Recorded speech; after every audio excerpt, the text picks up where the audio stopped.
with our 2025 CEPA annual business meeting. My name is Garrett Griffith. It's my great privilege to be able to share with you all the amazing and inspired work that our various committees have been accomplishing over this past year, and to highlight the progress we've made since I took over as president a year ago. A few housekeeping items. First of all, please enter any questions you may have throughout today's session in the Q&A feature. When we have time at the end, we'll go ahead and dedicate that to addressing any unresolved questions that we didn't talk about during the presentation.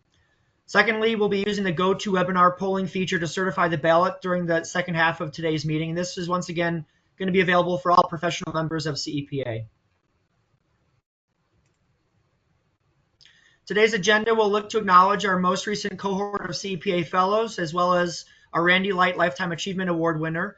Further, we'll focus on accomplishments and goals for the upcoming year of our various working committees. And lastly, importantly, we'll vote to certify the ballot and close out today's meeting with a formal introduction of our new president of CEPA.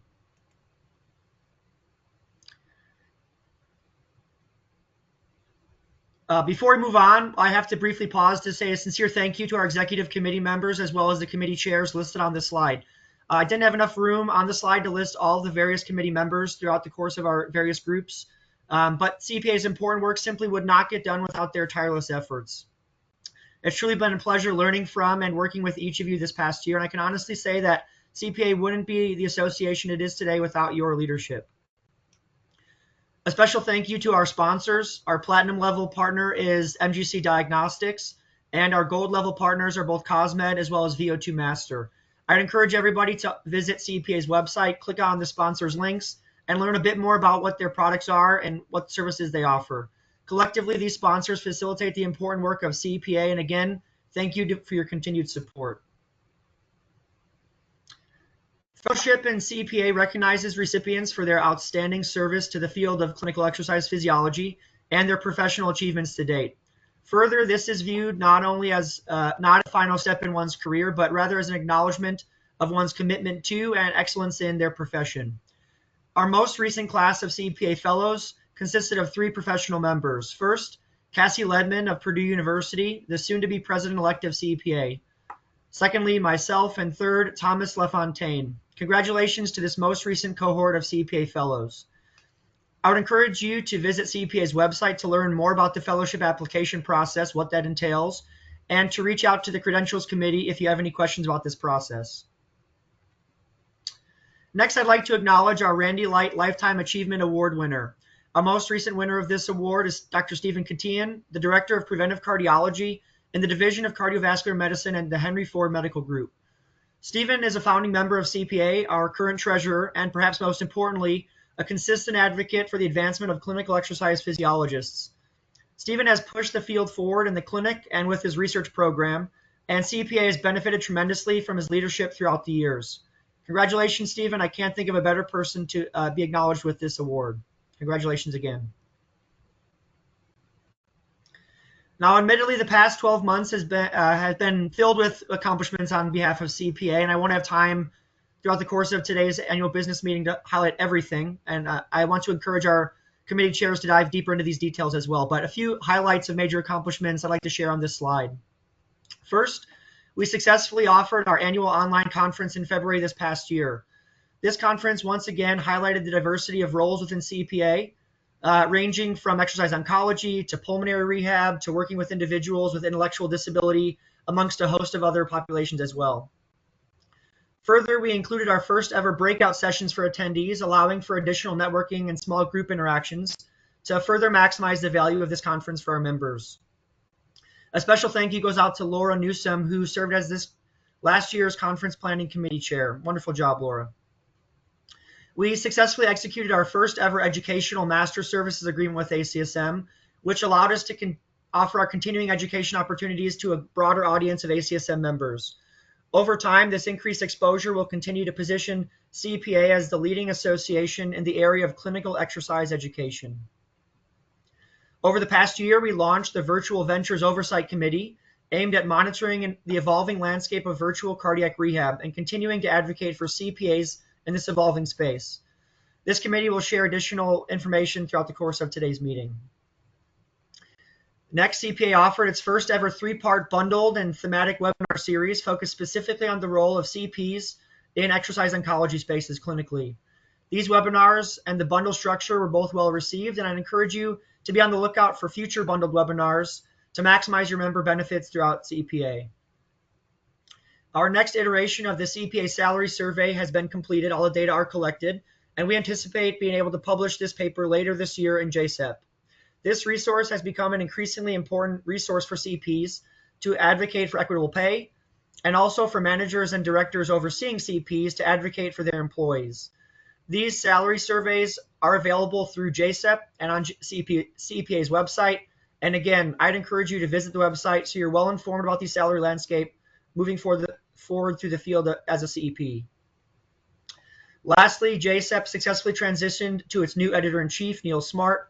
JCEP has benefited tremendously from John Ehrman's leadership the past several years, and JCEP is going to continue to grow in scope and in prominence under Neil's leadership. I'll leave the Publications Committee to walk us through additional details in that regard as well. In addition to these completed initiatives, we have several ongoing initiatives as well, largely led by our working group committees. First, CEPA continues to provide resources to facilitate programmatic accreditation, which will promote standardized preparation of CEPs in the workforce and instill confidence in employers about who CPAs are and what they're capable of doing in the clinical space. Secondly, CPA continues to explore local, federal, and international advocacy efforts on behalf of CEPs. This includes participation in the first ever World CEP Day last fall, and continued discussions with peer associations to amplify our collective voice in these spaces. We're in the very early stages of developing a mentorship program through our Credentials Committee aimed at guiding student members towards networking and career advancement opportunities throughout CEPA. We continue to work with undergraduate and graduate programs to provide professional panel presentations aimed at introducing students to the field of clinical exercise physiology and keeping the pipeline strong for the future professional landscape in our field.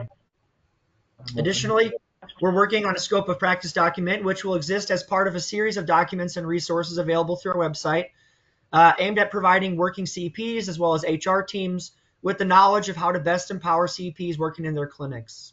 And lastly here, wanted to emphasize that we're at an important inflection point in our association. We've grown substantially and thrived over the past 17 years through tireless efforts of several volunteers, and we're continually finding ways to adapt to changing pressures and opportunities facing our field.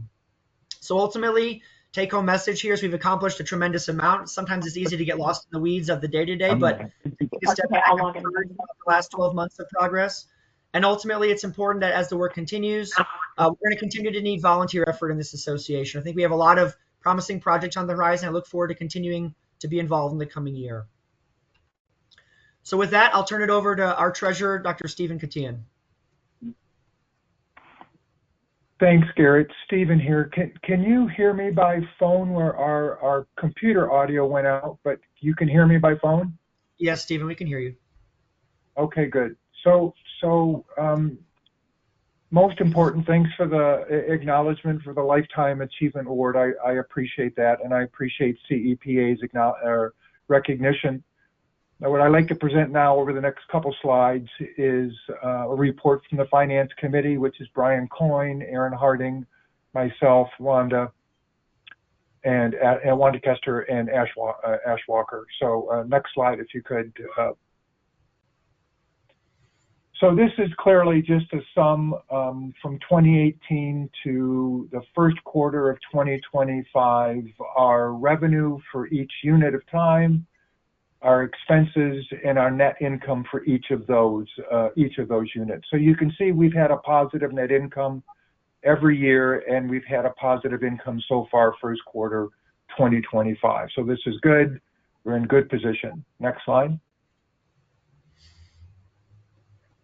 In terms of milestones that we've hit in 2024 and 2025, we set the policy that the executive secretary and treasurer can approve operational expenses up to $400. This was to make us just a little bit more nimble in terms of going through the executive committee for where we're really pretty much routine expenses. Increased compensation of the executive secretary, which was last increased in 2019. Next slide.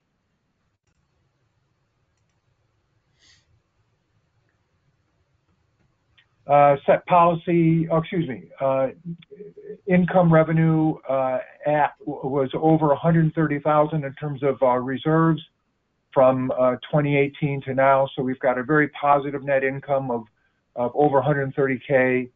That's through the first quarter of this year. Most importantly, this value exceeds well the monies we need to operate for 6 months if we had a major catastrophe. So we've got good reserves for the association to operate for at least 6 months. Next slide. So just challenges as we look for 2025 and 2026.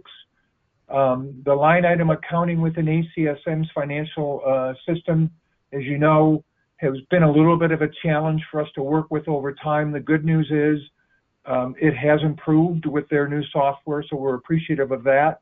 Still needs some development and some work to bring it out to its full extent, but clearly we're getting better line item detail and transparency. In working within the ACSM umbrella, there are still many manual workflow issues that exist to move, let's say, to move a request for payments or to track payments that come in or charges that go out. It still is a little bit cumbersome in terms of workflow operations, some of which is time sensitive and at times it's time intensive. So there's some challenges and opportunities as we go forward as well. Next slide.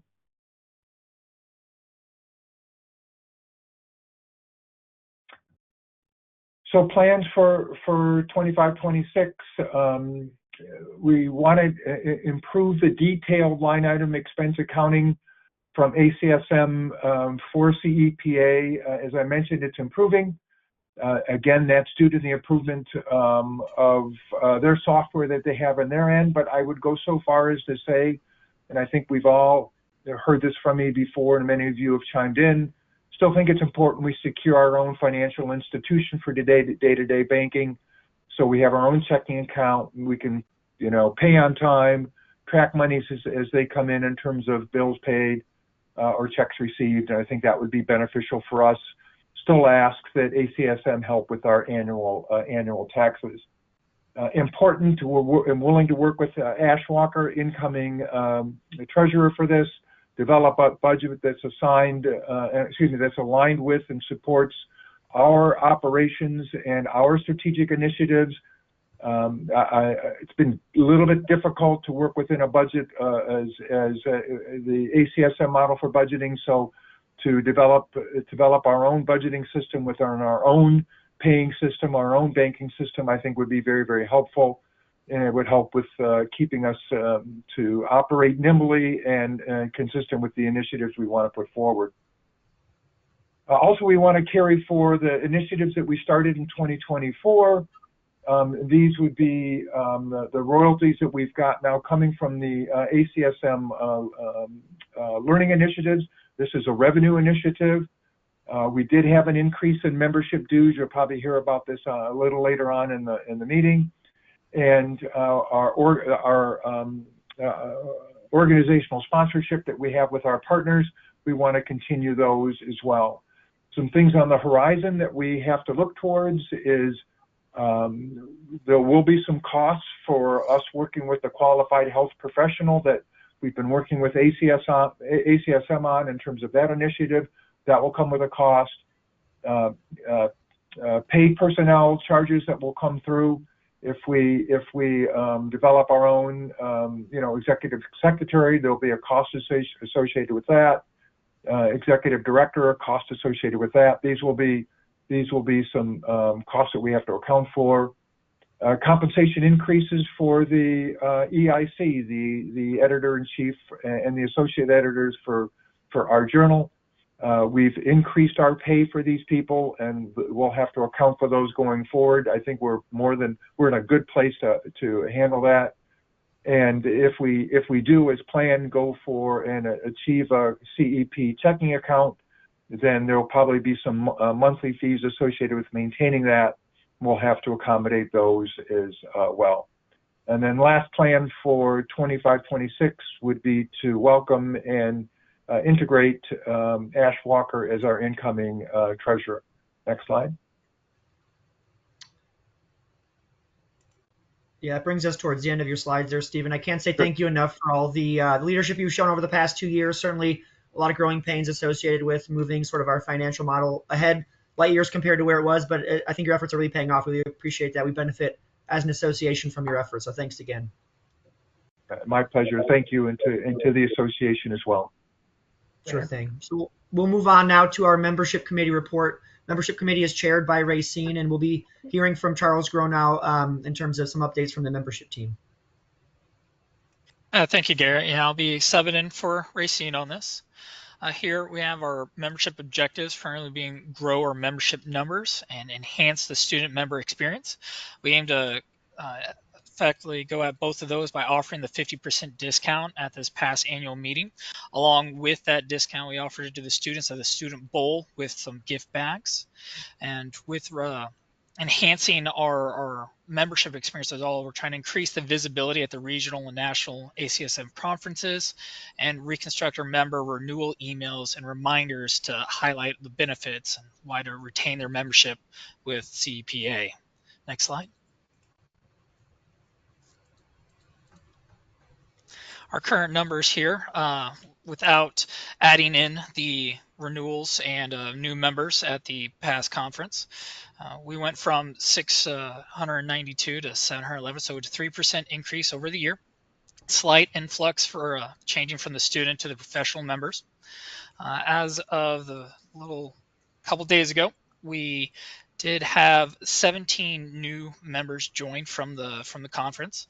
As a side note for that, we did see that there's a overall registration at the ACSM was lower than normal, and there was less international attendees and less vendors overall to kind of account for those lower numbers than normal. Next slide. Going forward for our goals for 2026, we're going to still continue with instituting the more visibly enhanced member renewal email, highlighting members' benefits. We're working with marketing on that and to increase our membership by 10%. Also still engaging with the students and networking opportunities and seeing what we can also do with marketing on that as it goes for marketing towards the student engagement along with retaining professional members. And I believe that is all for our slides. Excellent. Yeah, thank you, Charles, and thank you to all the work of the committee members shown here. We have seen steady growth over the past several years. We'll continue to look for innovative ways to promote membership incentives, et cetera. And I think your team has done a really great job, not only with this past annual meeting, but over the course of the past year. So that work is not going unnoticed as well. So let's move on then to the chair of our publications committee, Webb Smith, will walk us through some updates from publications.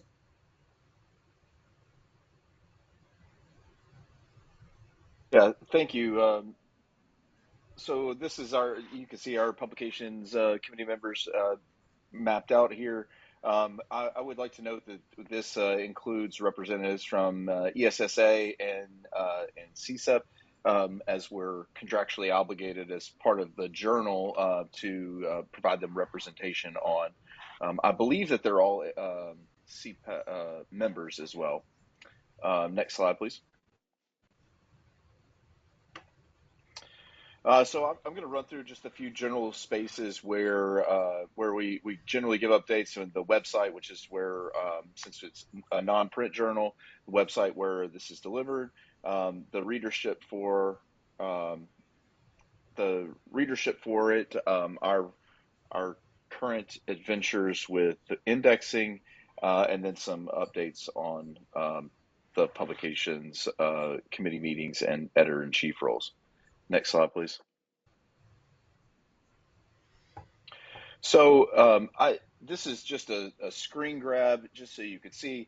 Last year one of our notable updates was that we were that Allen Press, who was our previous editor, they were purchased by KnowledgeWorks International here. If you look on the top line, it's sort of hard to see on the slide, but we have now pivoted web pages. So that was an update over the last few months where all of the content was relocated from the Meridian site, which was the service provider that was previously used, to now the KGL site.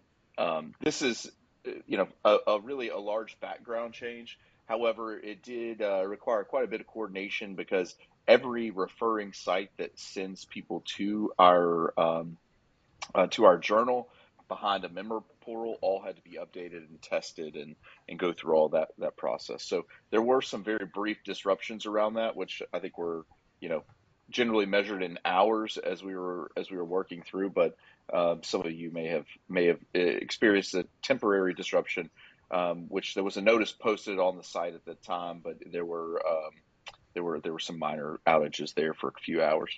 Next slide, please.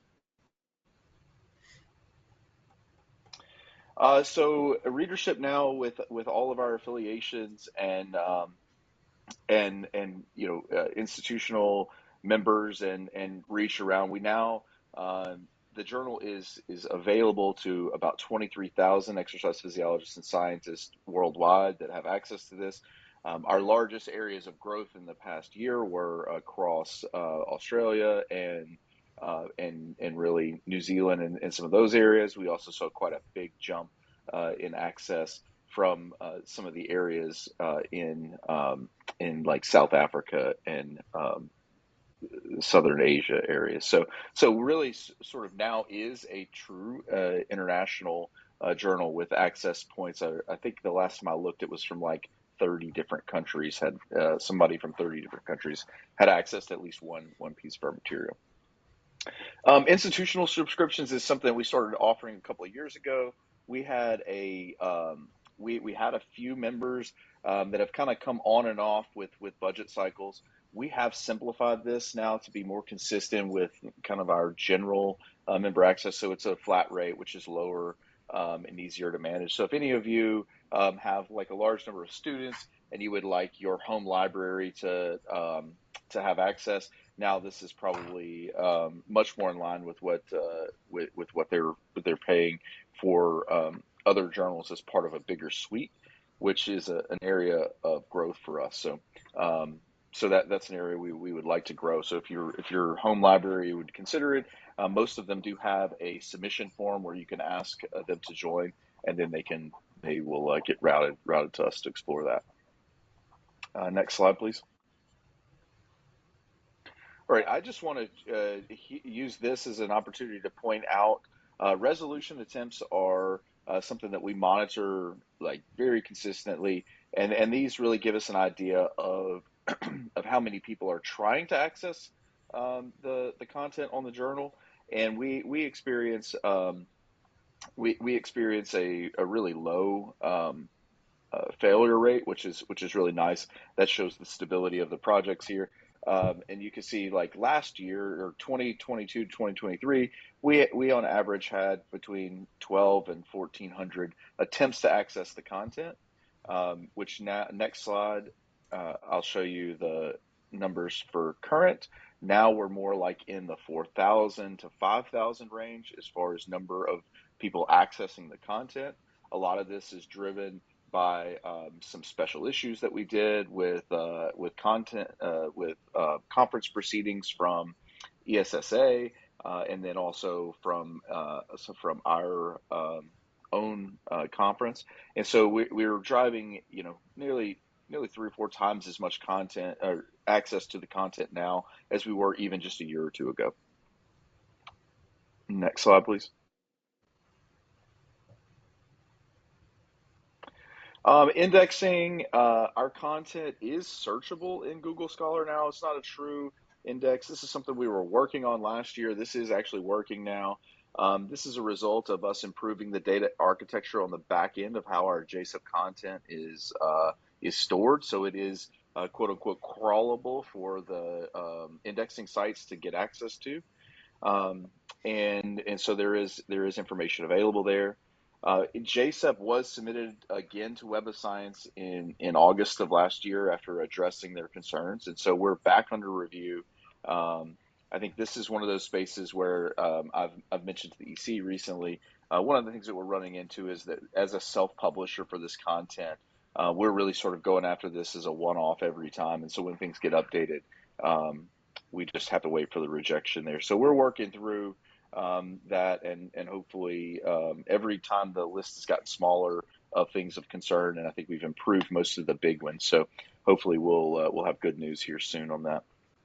And CEPA was originally recognized as an independent publisher in 2023. Now that has been expanded so that it's that they're full recognition as a Medline and a Google Scholar public publisher. So that becomes relevant if we wanted to say publish any of our other content, or we have um, we wanted to do a second journal or a newsletter or something like that and have it be officially published.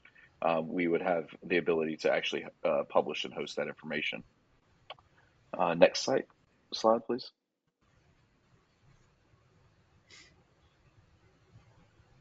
As you guys know, last year at this meeting, we updated that John Ehrman was looking to step down, and so since that time, we developed a job description and a new ESC contract, which were really sort of full rewrites from where we were before, and had to definitely navigate the current landscape with CEPA and JSEP both being more established. And so the contract we worked through, got all that done, and then also as the process really outlined a job description. And through 2023, we started to recruit a new ESC. In 24, we conducted interviews with candidates. We presented to the publications committee for a vote, made recommendations to the CEPA executive committee, and ultimately Neil Smart was named as the new ESC of JSEP. John Ehrman is continuing to stay on as a current ESE now through the transition period for a few more months, and then beyond that, he will stay with us as a special advisor and content developer. As Garrett mentioned, JSEP would not be what it is without John. He's really been a leader and driving force for that. So we greatly appreciate that, and at the same time are excited to see which direction the journal goes with Neil, and also really excited to have John step into this more special advisor content developer role to help us grow the original content that's published in the journal.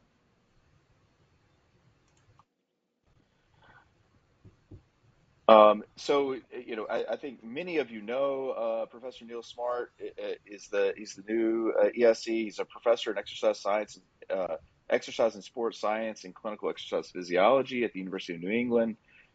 He has great qualifications. He's been around this group for a long time, involved as a researcher and teacher in exercise and sports science and clinical exercise physiology for a long time. He's also a member and fellow of ESSA, which we think is great because it helps strengthen our international ties for the journal. And he's taken over a large part of the journal now, and will complete the transition in the next couple of months to him being the full ESE for JSEP.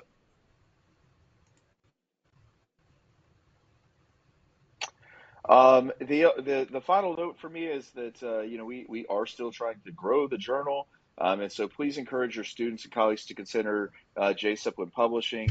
If you're interested in getting involved in the committee, then let me know. And as always, we appreciate our section editors and reviewers and the entire team for making JSEP the growing resource that it is.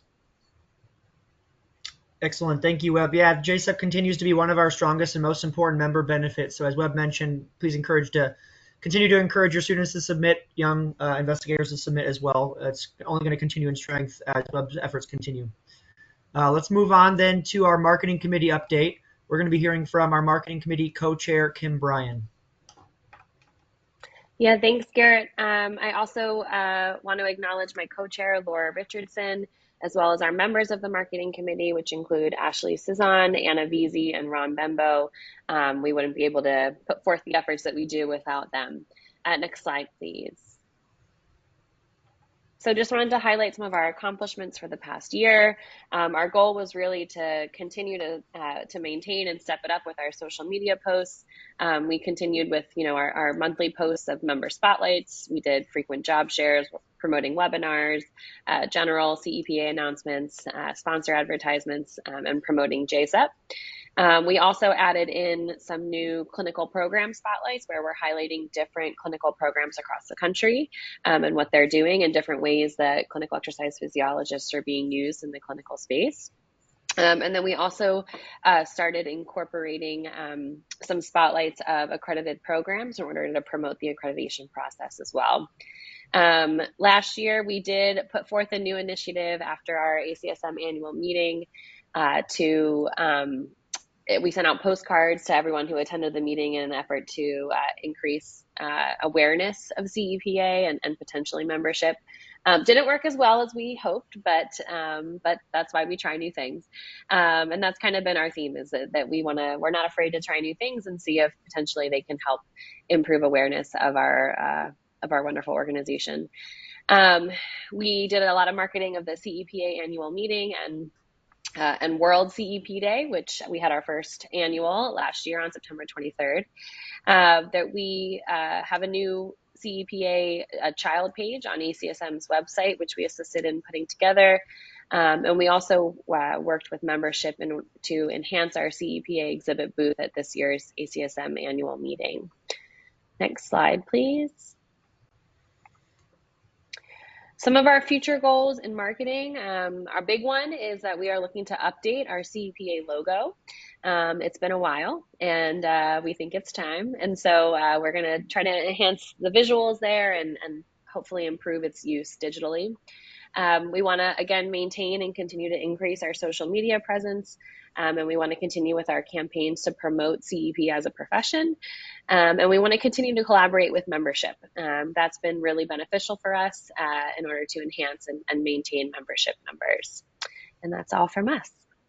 Awesome. Thanks, Kim. I know a lot's been asked of you and your committee over the course of the past year and beyond. You guys have done a really tremendous job to increase our presence, not only in online social media wise, but also at the annual meeting. So thanks for those efforts. That's really important for us. Thanks, Garrett. Sure thing. So let's move on then to continuing education. We're going to be hearing from our committee co-chair, Crystal Grimshaw. Are you guys able to hear me okay? I had to call in. Yeah, we can hear you. Good. Next slide, please. So I'm the co-chair of continuing education with Sadie. We have a well-rounded team, and it has grown over the year. Next slide. So our accomplishments for this year, we've offered a variety of education topics, and I have a slide coming up that will show all of those.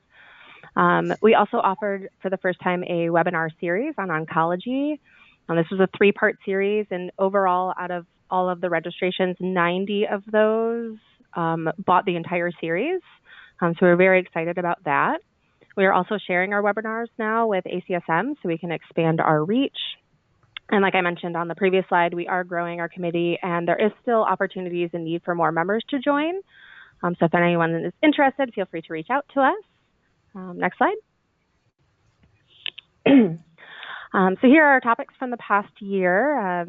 We've had adaptive fitness and neurological populations, HIT for CAD, education panel, autism and exercise. Our free webinar on behavioral change was our largest. And then you can see the oncology series, 110, 123, and 126. And again, 90 of those bought all 3 as a bundle. Next slide, please. So our goals, we want to continue and maintain this increase of yearly offerings and then have a wide range of topics. Since our oncology bundle was pretty successful, we want to explore more bundles in the future.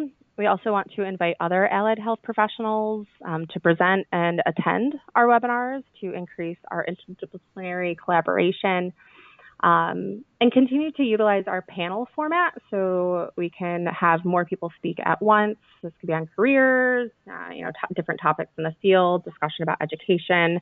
And we haven't been able to do it yet, but we do want to include a breakout session feature. So on panels, attendees could talk to just one of the panel members if they had an interest for that person. So we're hoping to expand kind of what we can offer and what we can do in our webinars. Next Awesome. slide. I actually think that's end for me. Thank you. Yeah, thank you, Crystal. I really appreciate the work that you and Sadie and the entire committee have done. This it's been a pretty remarkable last couple of years in terms of getting continuing education mapped out for the entire year. You guys have done a great job proactively of getting our calendar full, and our members have really benefited from taking advantage of that. And thank you as well for being the people behind the scenes that make everything work. From today's business call to the annual meeting to every webinar in between, you guys have done a really, really stand-up job in terms of keeping us going in the right direction. So I appreciate all those efforts. Perfect. So let's move on to our chair of the Career Resources Committee, Robbie Robinson, to walk us through achievements of that group.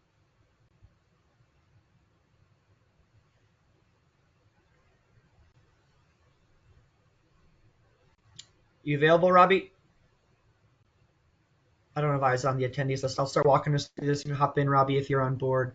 Over the past year, there's been certainly an influx of job shares through the Career Resources Committee. We have that job share link through our website, and that flows through marketing. So once again, thank you, marketing, for that collaborative initiative that way. There have been multiple professional panels that have been listed, or that have been hosted, I should say, targeting undergraduate as well as graduate exercise science clubs and clinical exercise physiology programs to help continue to introduce students earlier in their educational career to what clinical exercise physiology is. I think it's been a fruitful effort for us as well. And this group is working to continue expanding mentorship programs, connecting our clinical professionals with students and new graduates with their desired career path as well. Moving forward, Robbie will be stepping down and Kayla Taylor will be stepping in as the new chair of this group. And they're looking to continue these mentorship and career development opportunities as well, with an increased presence through those professional panels and other initiatives also. So thank you, Robbie and team, for all your efforts in keeping our Career Resources Committee chair group, I should say, moving forward. So let's go ahead and step towards accreditation and advocacy efforts. And we'll hear now from Cassie Ledman, our incoming president-elect, on CPA's efforts to advocate for programmatic accreditation. Cassie?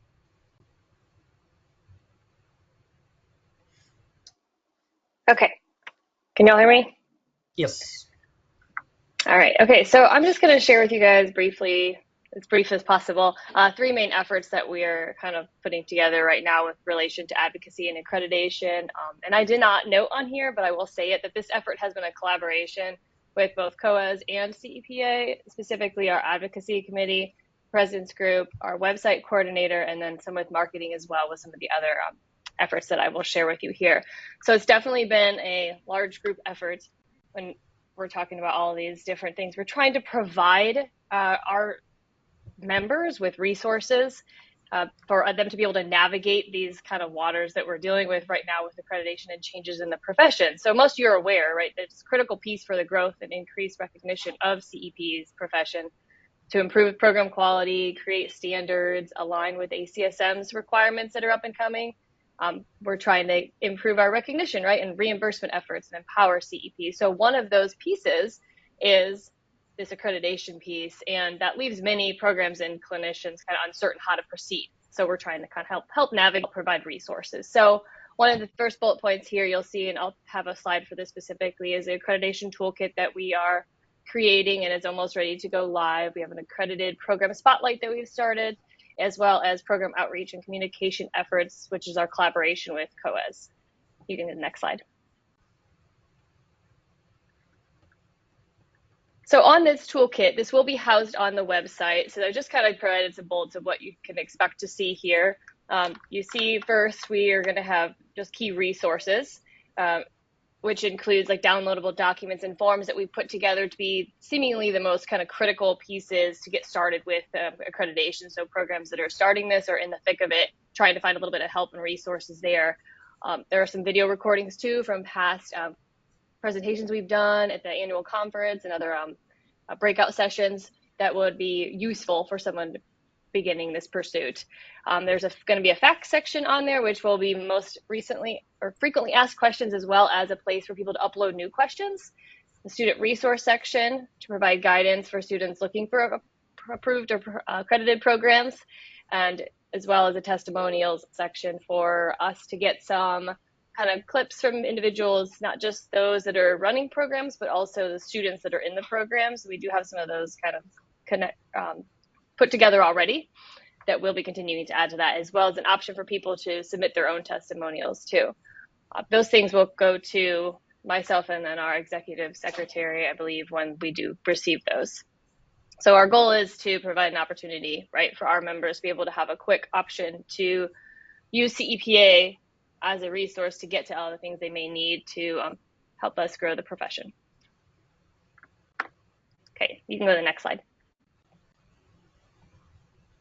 On our other call to action item here is we have created a letter, well, with COES, requested that they kind of help us push this announcement forward. So this will be distributed to over 300 contacts, I believe is what I was told, through our Club Express platform for us to communicate the upcoming deadline and provide a little bit of context as to the importance of it, as well as a resource for them to go to for follow-up with questions. Next slide.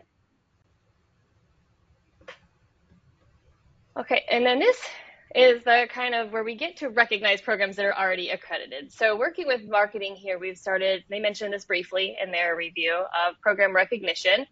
This allows the programs not only to be recognized and to market and promote their program, but also allows us to highlight the importance of the program accreditation, as well as provide a potential resource and contact points for other programs pursuing and considering accreditation.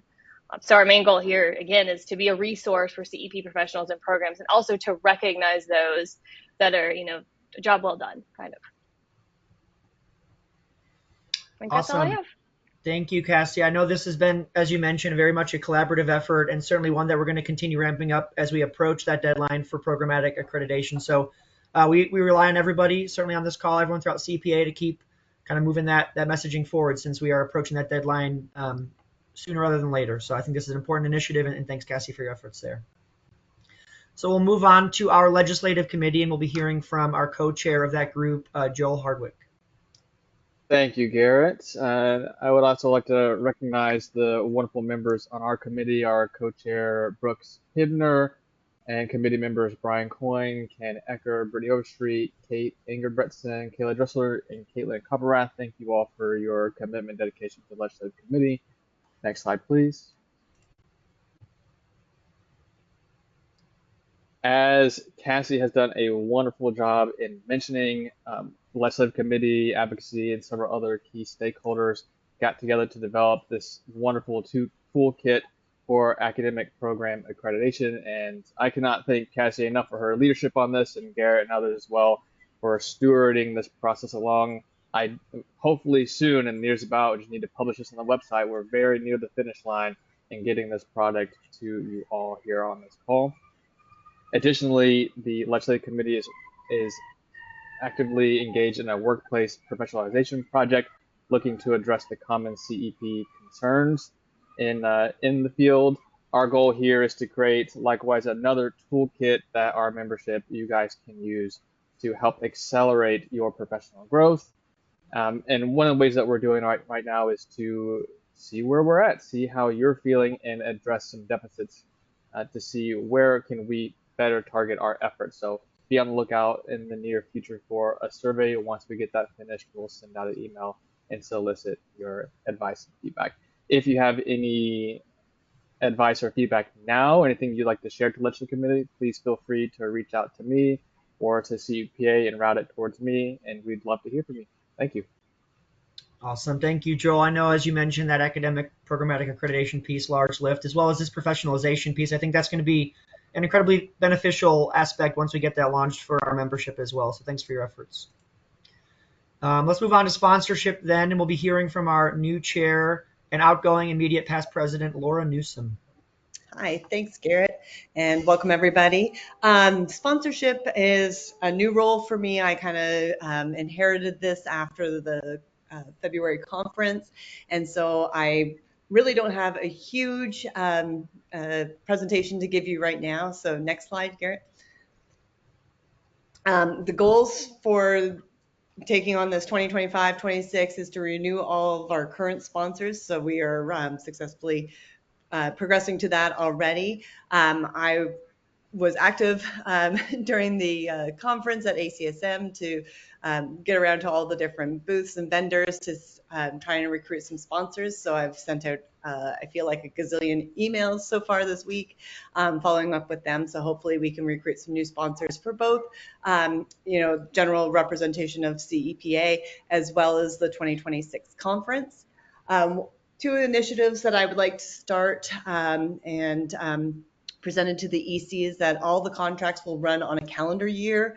And so as I'm recruiting these people or the sponsors this year, we're going to prorate their contracts so that everybody will work on a calendar year starting January 2026 through 27, which will hopefully help with businesses, organization, and making sure that we dot all our I's and cross all our T's. Additionally, I have suggested that we make it kind of an a la carte to include the option of sponsoring the next conference. So if they sign on for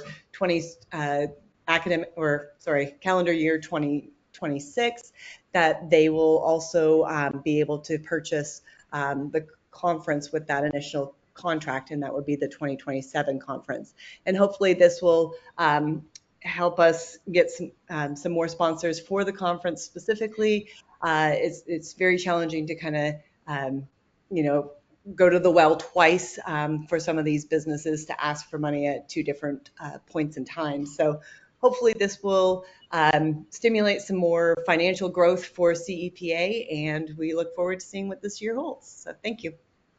Awesome. Thank you, Laura. I know I can remember last year's ACSM, you certainly doing a good job of networking with potential sponsors this past ACSM as well, and certainly a remarkable job with last year's CPA annual conference also. So really looking forward to kind of how you continue to move this role forward. And as we all know, any of our initiatives, whether it's strengthening infrastructure or our outreach and advocacy efforts, all require the financial resources to do those things. So really an integral part of what we're looking to do, and really appreciate that, Lori. You've done an amazing job for just a short period of time. So thank you.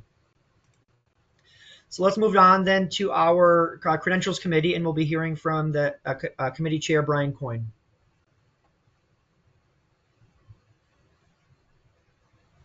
Brian, we're not able to hear you. I can't, unless anyone else is able to, can't hear you there.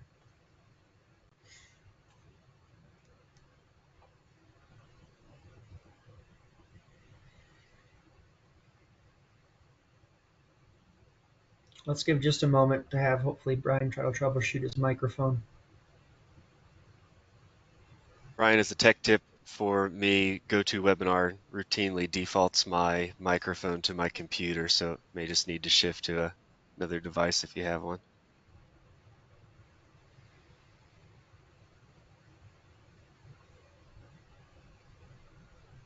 Not hearing you there, Brian. I'm not sure if you're trying to reach out. Perfect. I'll go ahead and move in here just to keep us on pace here, and then feel free to jump in, certainly in the chat. Brian, you could share key thoughts as well. But the committee members for Credentials Committee, Brad Roy is rotating off, Carol, Jamal, Laura Richardson, Mallory, who's rotating on, Sandy Kinnett, as well as Shell and Tim Warner. So thanks for your efforts in the Credentials Committee. We've mentioned this briefly earlier on, but the new CPA fellows from the most recent cohort consist of Cassie Ledman, myself, as well as Thomas LaFontaine. And we've acknowledged certainly a very worthy winner of the Randy Light Lifetime Achievement Award, Stephen Katian, as well. Upcoming committee goals for this upcoming leadership year is to increase CPA fellowship numbers. As a reminder, applications are due November 15th and reviewed as received. Those are announced then at the CEPA's annual conference and certainly acknowledged at next year's annual business meeting as well. I'd encourage you to find additional information, including the points calculator, the application materials themselves, all on CEPA's website. There's a tab under the member resources there on our website. For not only that, but certainly keep an eye out then for notification about the Randy Light Lifetime Achievement Award as well. We'll be soliciting nominations from CEPA fellows as of, once again, November 15th. That award winners similarly is announced at our annual conference meeting this upcoming year. The group will also be exploring mentorship program for CPA members looking to pilot a program in academic settings, looking to link those young student members up with career members of CPA who might have a job in a profession that they might find appealing, or a specific patient population or research or clinical setting they might find appealing. So the group will be looking to pilot that and hopefully expand that over time as we learn what works well what we can learn from the initial cohort of our mentorship and mentees. But thank you, Brian. I appreciate your contributions and leadership in the credentials committee, and looking forward to continuing to see these programs grow over time. So let's move on then to our Virtual Ventures Oversight Committee. We have Alex Bagat here, which is one of our co-chairs of this important new committee.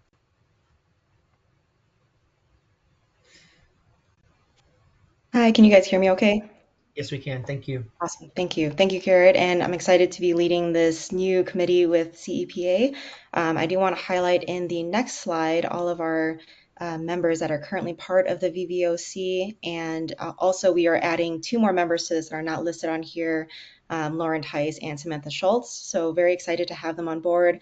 All of these members hold so much wealth and knowledge, and I feel that they're going to be contributing so much to the VVOC and also with CEPA and ECSM.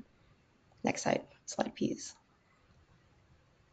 So our vision for the VVOC is to navigate this shift in cardiac rehab delivery. Historically, we all know that it's been delivered as an in-person or a center-based cardiac rehab program. And so now seeing that cardiac rehab is now going virtual, we want to capitalize on that. And now it's being delivered in healthcare systems and also in virtual venture companies. So as these virtual venture companies are starting to expand into cardiac rehab, we want to maintain this high standard and ensure proper representation of clinical exercise physiologists.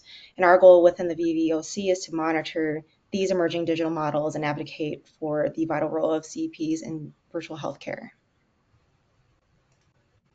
Next slide, please.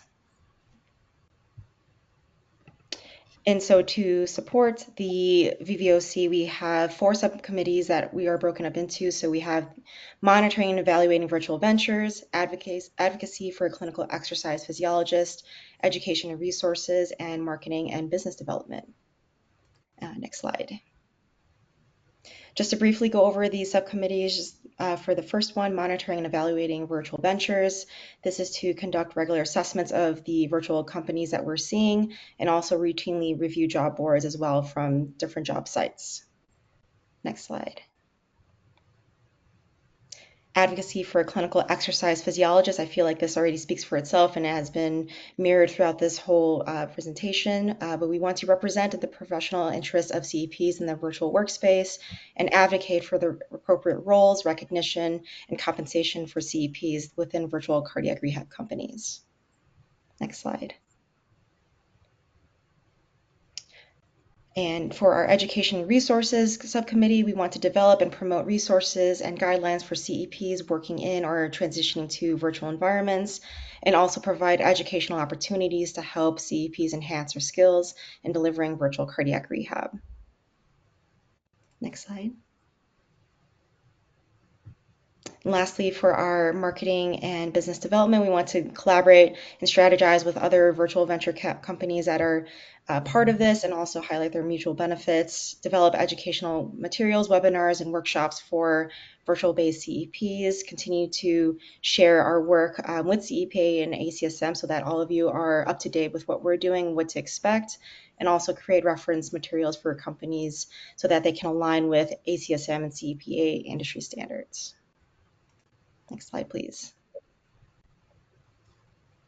So we've had a few meetings just recently, and we've had a lot of great discussion. So I would say the most main points that we discussed were reviewing and also looking at different job posts that we've been seeing in the virtual cardiac rehab space, just comparing and contrasting their qualifications and the requirements, and what does that look like, especially with experience. Do we want to have a CEP that has a bachelor's or a master's, and what does their experience look like? What is their coursework that they did in those programs that they graduated from? How do they qualify and sit for being working in virtual cardiac rehab?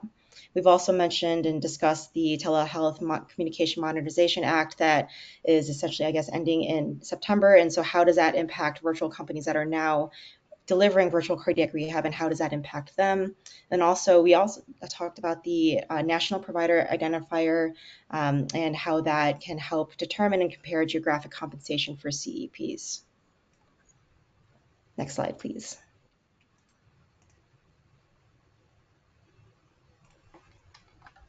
And so we have some proposed ideas and tasks from these discussions that we want to work towards in this upcoming year. We want to continue to gather different job postings that align with virtual cardiac rehab and also with CEPs and see how those standards are aligning with CEPA and also ACSM and comparing and contrasting their requirements and qualifications.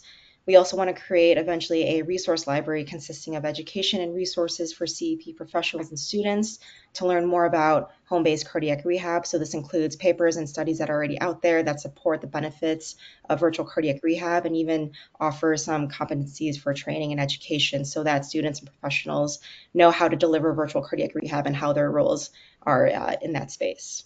And eventually, we want to host a panel of CEPs who are currently working in different virtual cardiac rehab programs and healthcare systems, just so we can promote what is out there for students and professionals to look towards, and just different opportunities that virtual cardiac rehab is offered in. Next slide, please. That's it, actually.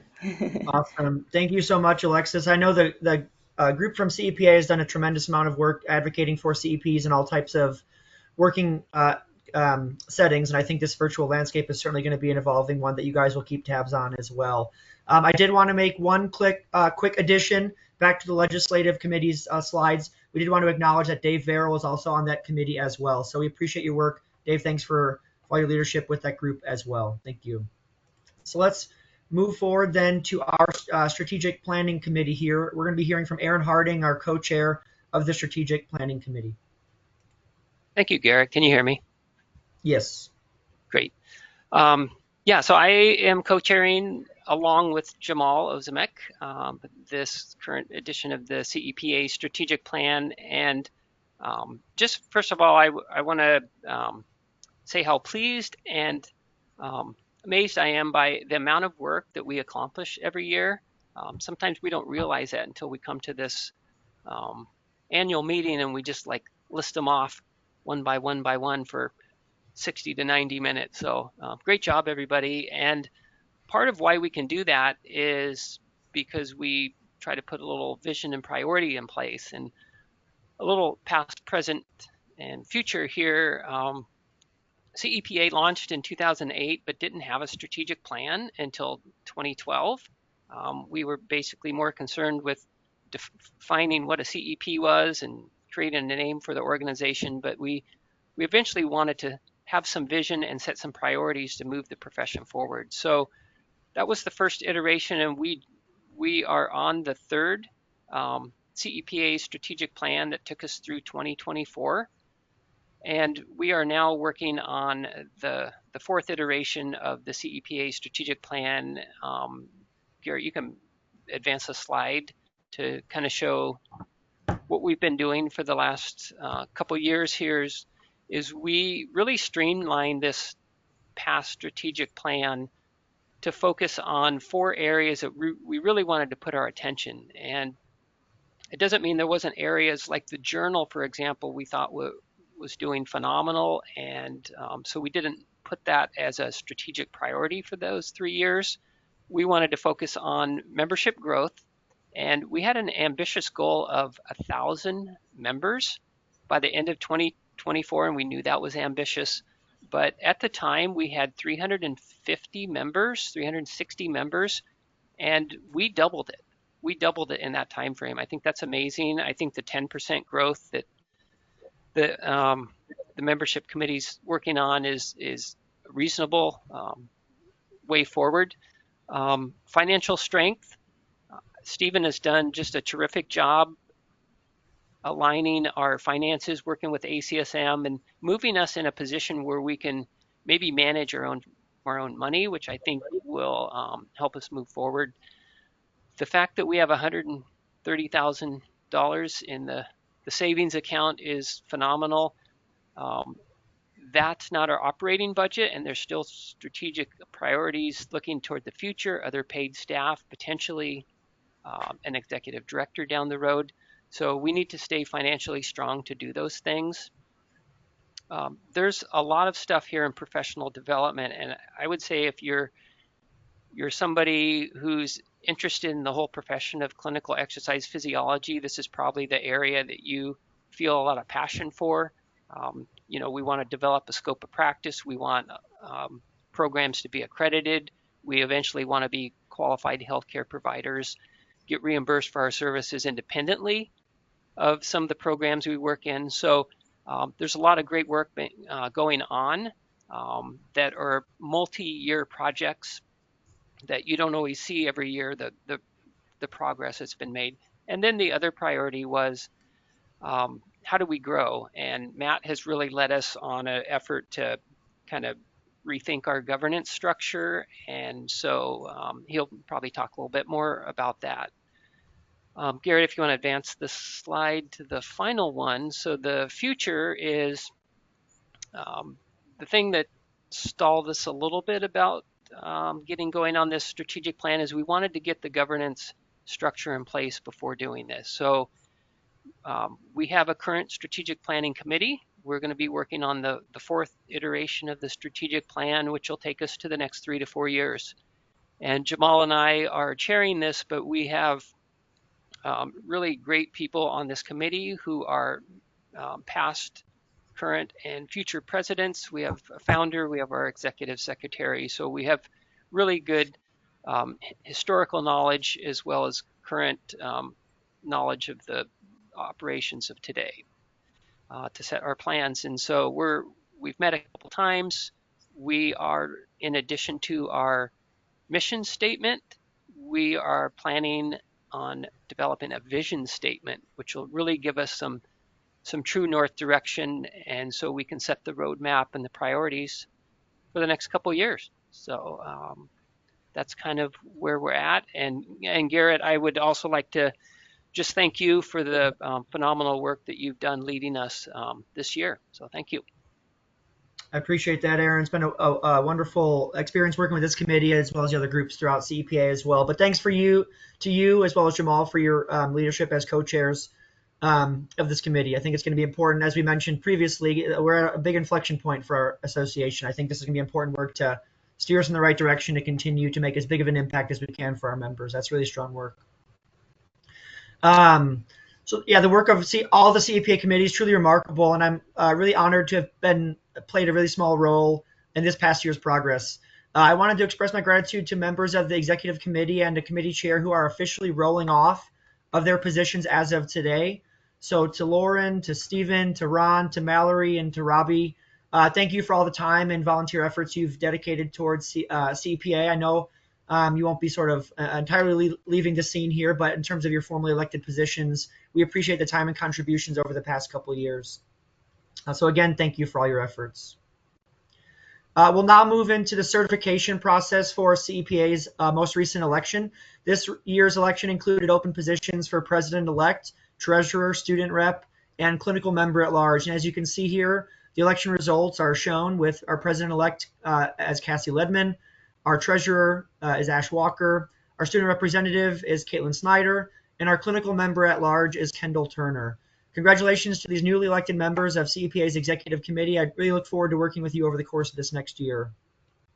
And at this time, we'll virtually certify the ballot. This is super important for all professional members who are on the call, who are permitted to vote.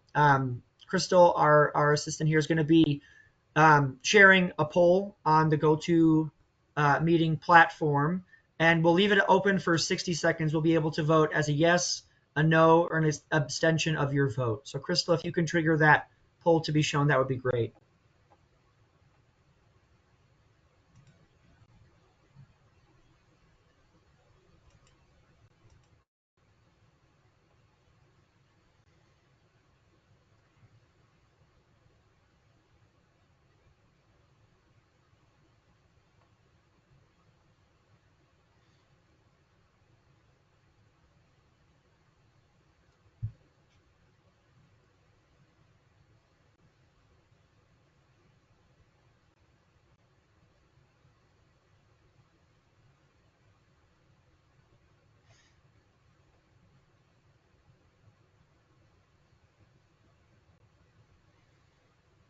So we'll leave this open for 15 more seconds here, and we'll be able to move on based off these results here.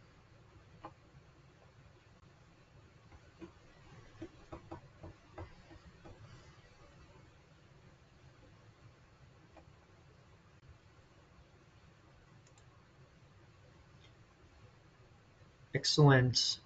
So with that, the results of this year's election are officially certified, and we're able to move into CEPA's new leadership year. So I'm excited to share for the first time our upcoming year's executive committee, as well as our new committee chairs. So I appreciate all the efforts everyone's put in so far, and I look forward to seeing what this group can accomplish in the upcoming year.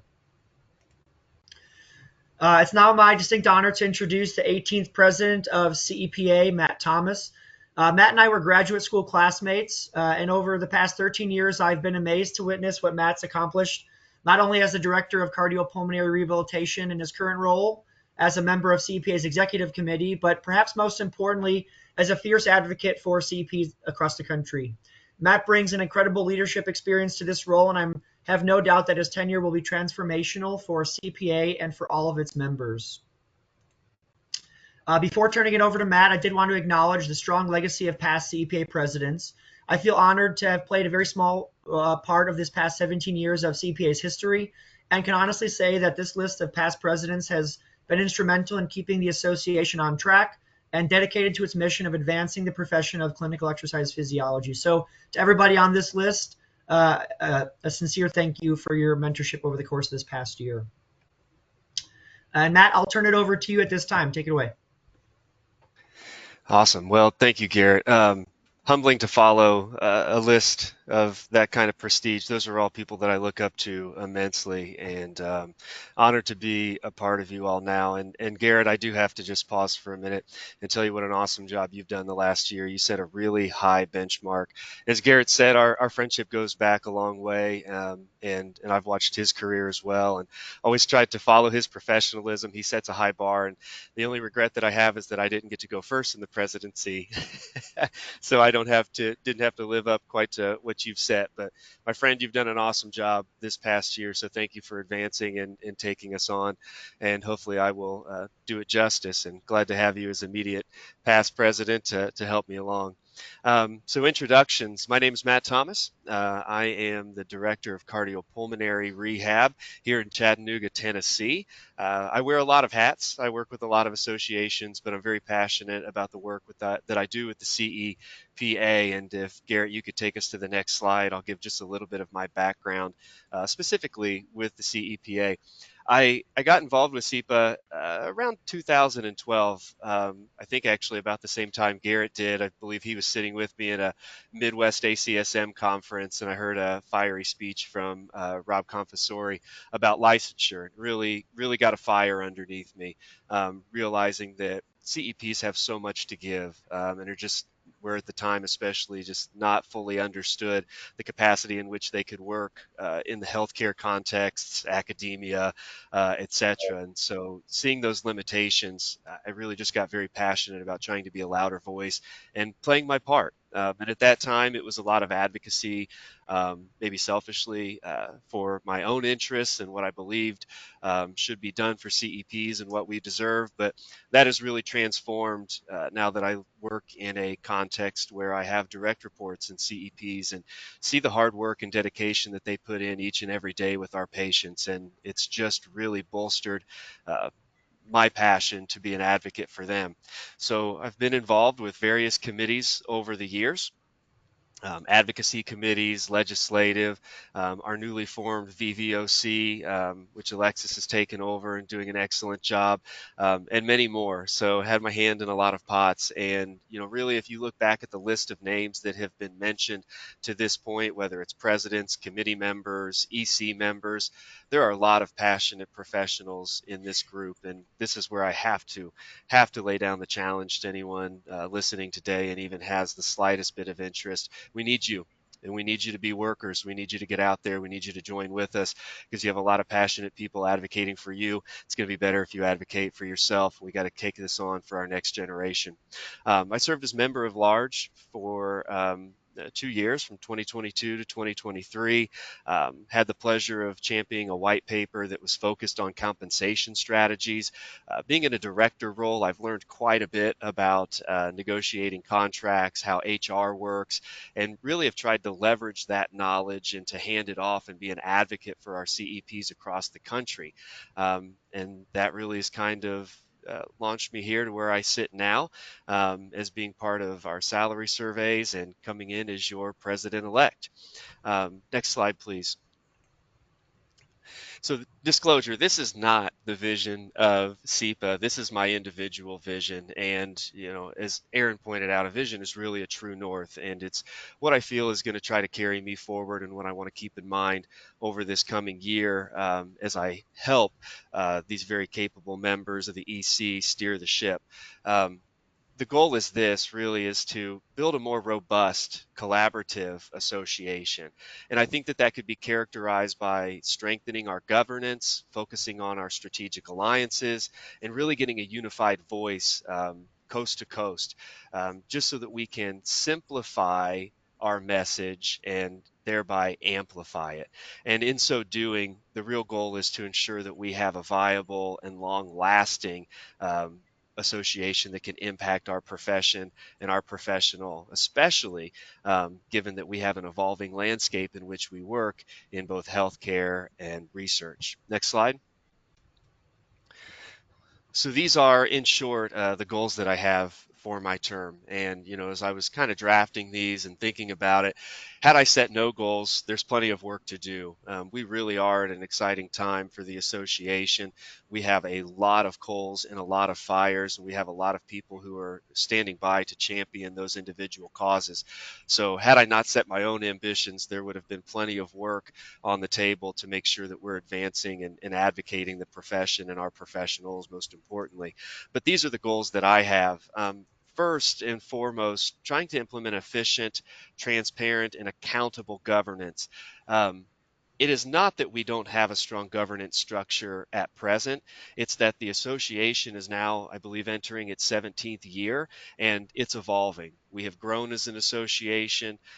We have strengthened our approach to policies and procedures over the years, and it's just time to formalize a good governance structure that will allow upcoming professionals to step into more EC roles, committee chair roles, more actionable roles, and to be able to do so in a streamlined manner.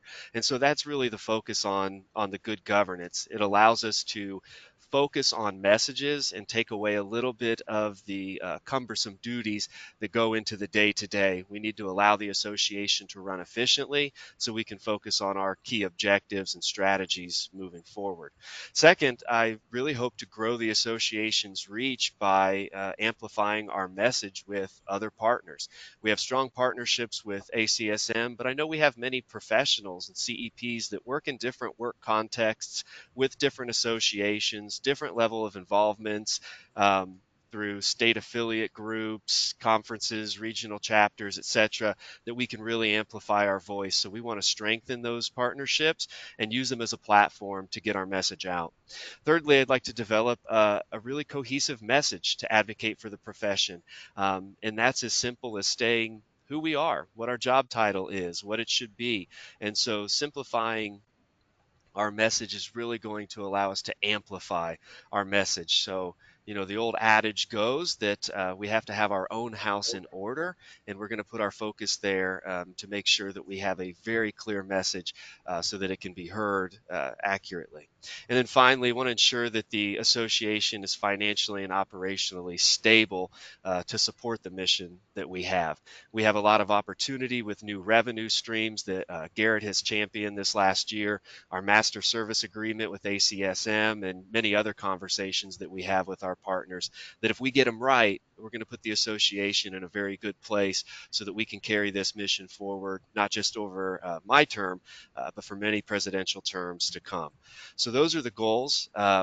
And I believe next we can turn it over to questions from membership. I'll end my spiel there because y'all are going to hear enough from me over the coming year.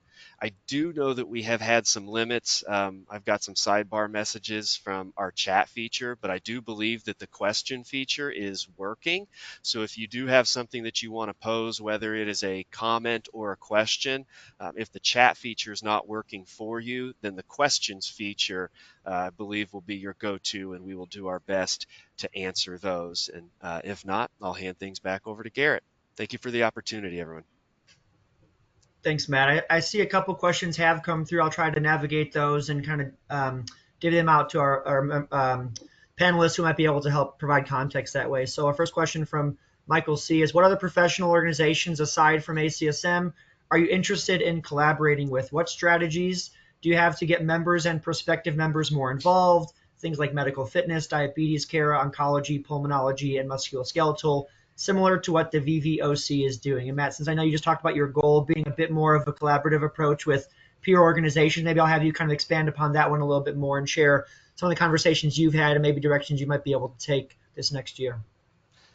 Yeah, and to be completely honest, a lot of this is being developed, and we're going to have to lean on our EC members and other professional members who have some of these partnerships already in their back pocket to really develop what that looks like. But to answer the question on other associations, I think what is really unique about our profession is that we kind of live between different worlds depending on our work contexts. For example, our academic and our research CEPs tend to lean a little more toward the ACSM affiliate. Those that work in cardiopulmonary rehab probably lean a little bit more toward the AACVPR. Those who are health and wellness coaches may align more with ACLM, lifestyle medicine, et cetera, et cetera. And so while we're strategically aligned and are an affiliate of ACSM and will remain so, and we have to leverage that partnership, I think that there are opportunities to get our message out through some of these other associations where CEPs are working really in bulk and be able to advocate for ourselves in that area. And so the hope would be that we could get a little, for lack of a better term, market penetration into those associations so they can know who we are and what we're doing for their professionals. And see where partnerships go from there. But I think that that's a platform that really would allow us to amplify our message because, frankly, there are CEPs out there that don't know CEPA is their association, is there for them.